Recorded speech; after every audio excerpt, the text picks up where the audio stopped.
Hello boys and girls, this is Miss Saldivar. Today we're going to learn how to make cookies, sequence of events. We're going to do it together. Okay, here we go.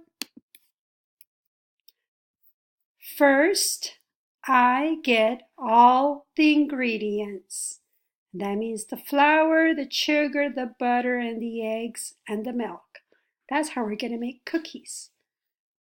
First, I get all the ingredients. What's next? Next, I mix my ingredients.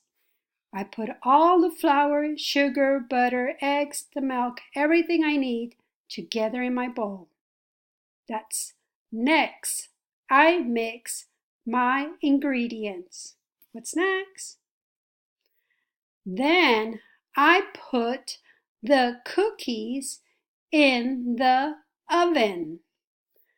I put them on the cookie sheet and I put them inside the oven for them to break. Then I put the cookies in the oven. They're baking inside. Last, I eat my cookies. I like to eat my cookies with milk. You can eat them with hot chocolate if you like.